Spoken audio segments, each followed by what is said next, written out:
Voltamos com a história dos africanos no Brasil, continuando a nossa leitura.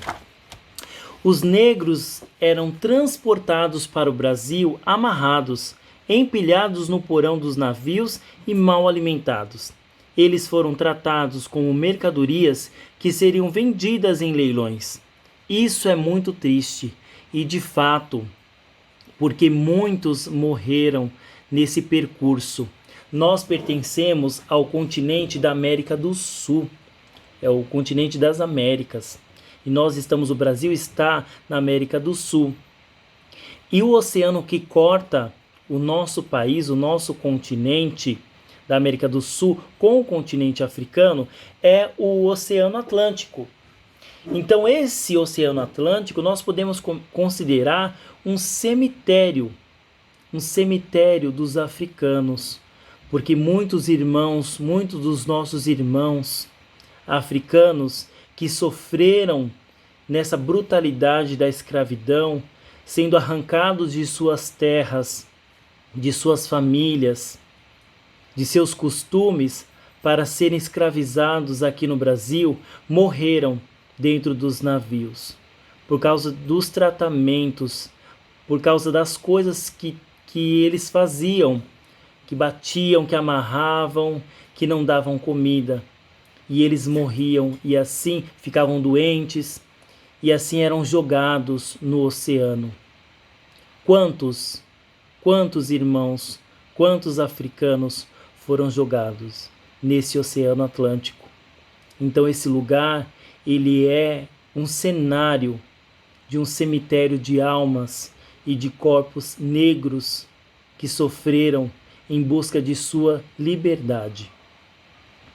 Aqueles que não queriam ser trazidos para o Brasil eram mortos lá mesmo na África.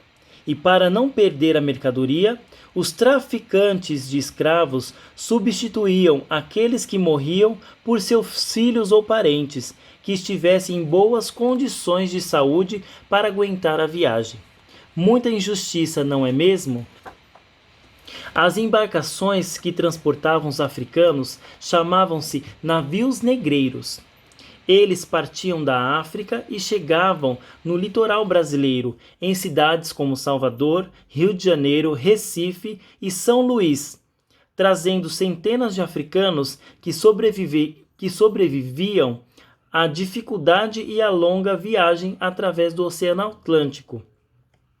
Ao chegarem aqui, eram enviados para diversos lugares do Brasil, onde existiam compradores de escravos, que a partir daquele momento seriam seus donos. O próprio tráfico negreiro era uma das maiores fontes de riqueza da coroa portuguesa no Brasil.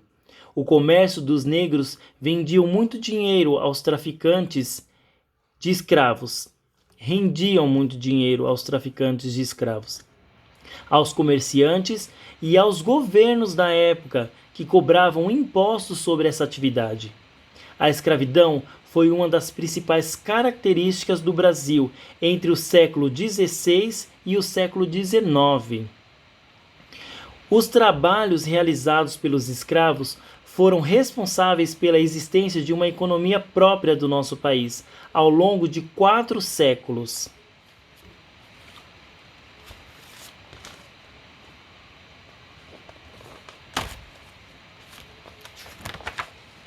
Além do plantio de cana-de-açúcar, os negros eram utilizados em outros trabalhos, como criação de gado, extração de metais preciosos, trabalhos domésticos e construções de casas e prédios públicos, como igrejas e cadeias.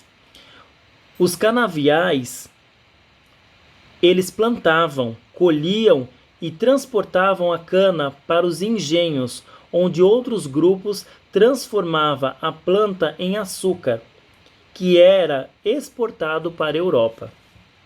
A principal moradia reservada aos negros era chamada de senzala, palavra que deriva do termo sensala, pois não existiam cômodos e todos moravam no mesmo espaço, sem divisória, ou seja, sem nenhum tipo de privacidade. Então, olha como que era o tratamento dessas pessoas, como eles eram tratados.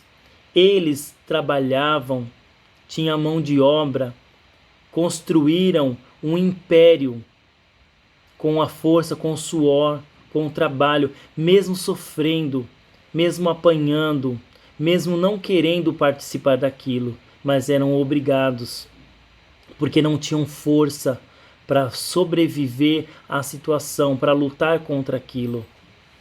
E assim eles ganhavam o que em troca? O resto. Moravam em senzalas, onde as pessoas não eram respeitadas nas suas necessidades. Olha quanto sofrimento.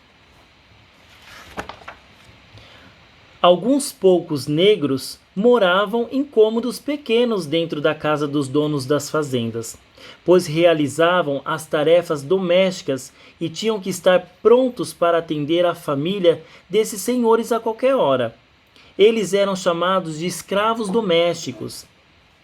As principais atividades exercidas por eles eram lavar roupas, cozinhar, limpar a casa, cuidar das crianças, costurar, engraxar sapatos, servir as mesas nas refeições, dar banho em adultos e crianças, carregar água das fontes para dentro da casa, levar as fezes para fora, realizar trabalhos de pinturas e carpintaria e cuidar dos animais domésticos. Existiam também as mucamas, que eram as escravas jovens responsáveis por fazer companhia às crianças, adolescentes e as moças que eram filhas das famílias proprietárias das fazendas. Algumas escravas que amamentavam seus filhos recém-nascidos também davam seu leite para os filhos dos fazendeiros, quando as esposas não tinham leite ou morriam após o parto. Essas escravas eram chamadas de amas ou mães de leites. Olha a situação, né? Até nisso eles eram obrigados a fazer, né? Alimentar o filho dos outros. E muitas vezes, para que a gente possa entender, muitos foram estuprados, foram violentados.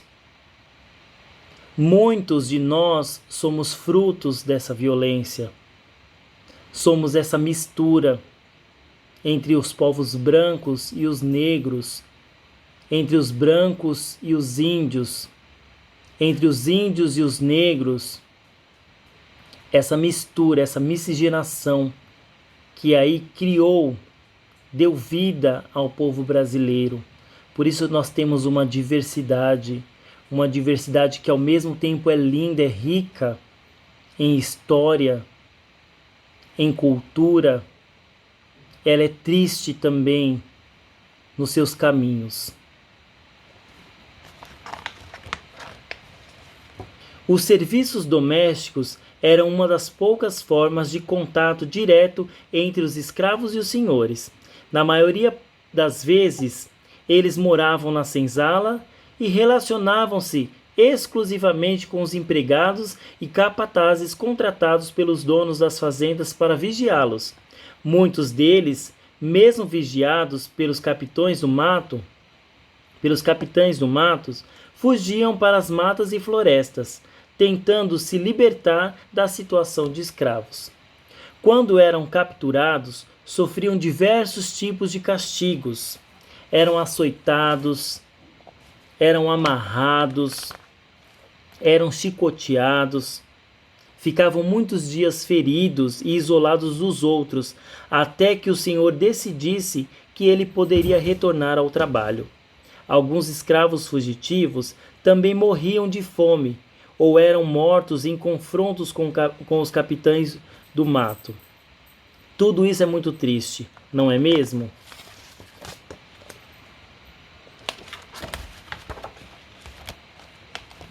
Quando os negros conseguiam fugir e não eram capturados, agrupavam-se e formavam pequenas comunidades, que eles chamavam de quilombos.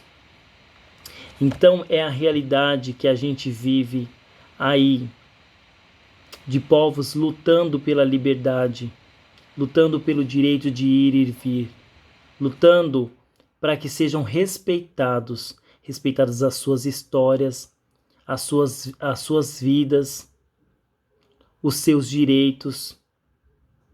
E eles lutaram muito.